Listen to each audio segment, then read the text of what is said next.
Hello student, my name is Manish. मैं इस video पर बात करने वाला हूँ मासिक टेस्ट छत्तीसगढ़ बोर्ड 2022-23 कक्षा 12वीं विषय हिंदी के बारे में बताने वाला हूँ। तो स्टूडेंट वीडियो को लाइक शेयर और यूट्यूब चैनल को सब्सक्राइब कर ले। इसका पीडीएफ टेलीग्राम ग्रुप पर मिलेगा, लिंक डिस्क्रिप्शन पर, तो जाकर डाउनलोड करें। निम्नलिखित काव्यांशों को पढ़कर पूछे गए प्रश्नों के उत्तर दीजिए।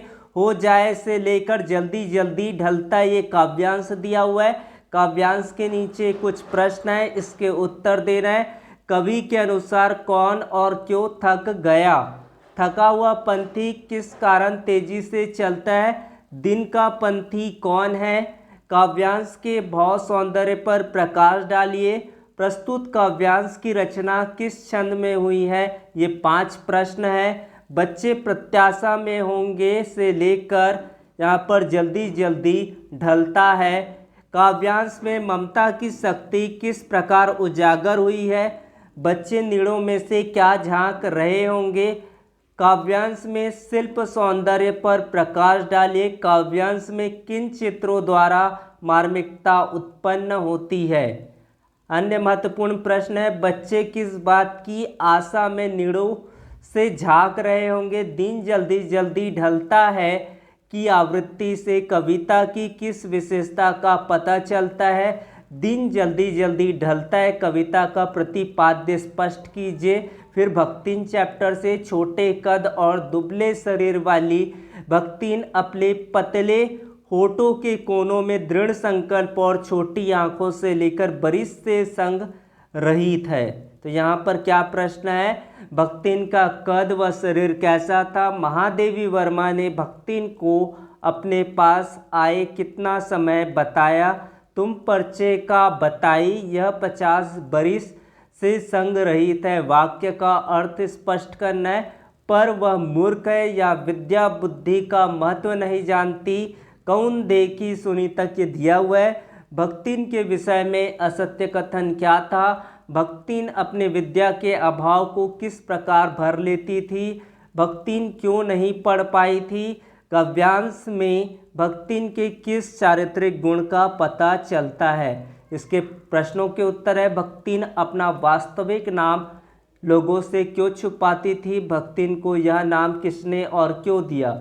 भक्तिन अच्छी है यह कहना कठिन होगा क्योंकि उसमें दुर्गुणों का अभाव नहीं, लेखिका ने ऐसा क्यों कहा होगा? भक्तिन की चरित्र की विशेषताओं पर प्रकाश डालिए।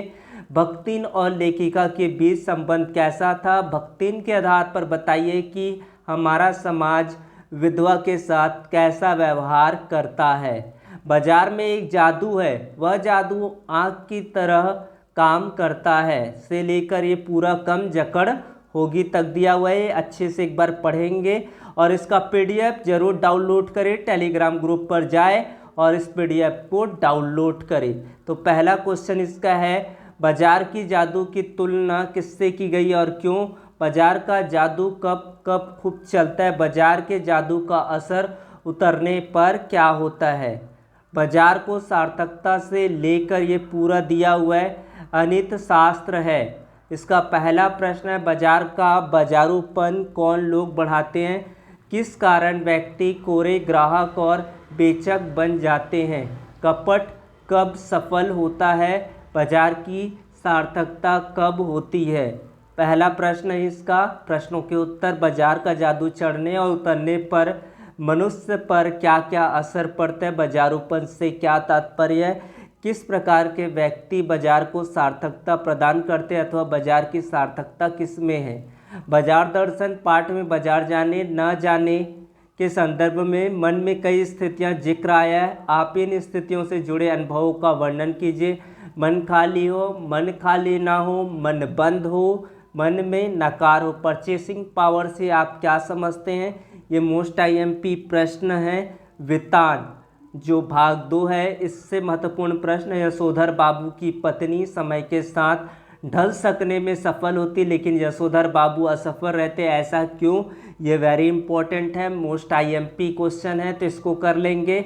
यशोधर बाबू की सहायता किस नंदा ने किस किस प्रकार की इसके बारे में लिखना है। यशोधर बाबू के व्यक्तित्व की प्रमुख विशेषताएं बताना है। सिल्वर वेडिंग पाठ के आधार पर, सिल्वर वेडिंग के आधार पर उन जीवन मूल्यों को उदाहरण समीक्षा कीजिए जो समय के साथ बदल रहे हैं। उसके बाद अगला है जूझ कहानी के शीर्षक के औचित्य को सिद्ध कीजिए।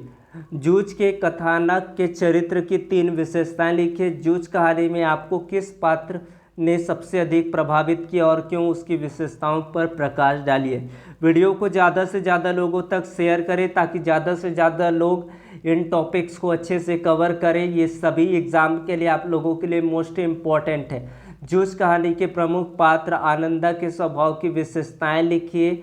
स्वयं रच लेने का आत्मविश्वास लेखक के मन में कैसे पैदा हुआ, इसके बारे में लिखना है। श्री सौंदलेकर के अध्ययन की उन विशेषताओं को रेखांकित करें जिन्होंने कविताओं के प्रति लेखक के मन में रुचि जगाई।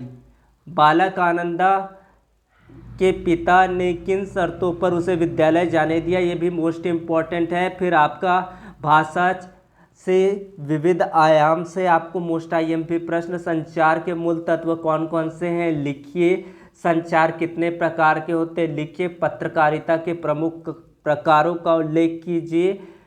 पत्रकारिता के विविध आयाम पर प्रकाश डालिए। समाचार तत्व के पर प्रकाश डालिए। टेलीविज़न पर प्रसारित समाचार के विभिन्न रूपों पर प्रकाश डालिए। पित पत्रकारिता से आप क्या समझते हैं। एंकर बाइट किसे कहते हैं। डेडलाइन से क्या आशय है। समाचार माध्यमों में काम करने वाले पत्रकार कितने प्रकार के होते हैं। संपादक के प्रमुख कार्य बताइए। संपादकीय लेखन से क्या तात्पर्य। पत्रकारिता में बीट किसे कहते हैं। फ्लैश क्या होता है। इस टाइप के क्वेश्चन आपके एग्जाम में पूछे जाएंगे। तो ये सारे मोस्ट IMP क्वेश्चन हैं। यहीं से क्वेश्चन आपके अर्धवार्षिक परीक्षा, त्रैमासिक परीक्षा, मासिक परीक्षा, सब यहीं से क्वेश्चन आपको पूछे जाएंगे। किस तरह से पैटर्न्स पर आएंगे ये सब आप पढ़ेंगे तो आपको आसानी से समझ में आएगा और किसी भी प्रकार का कोई कठिनाई आपको किसी भी परीक्षा में नहीं होगा। तो thank you for watching, subscribe this channel. Thank you so much.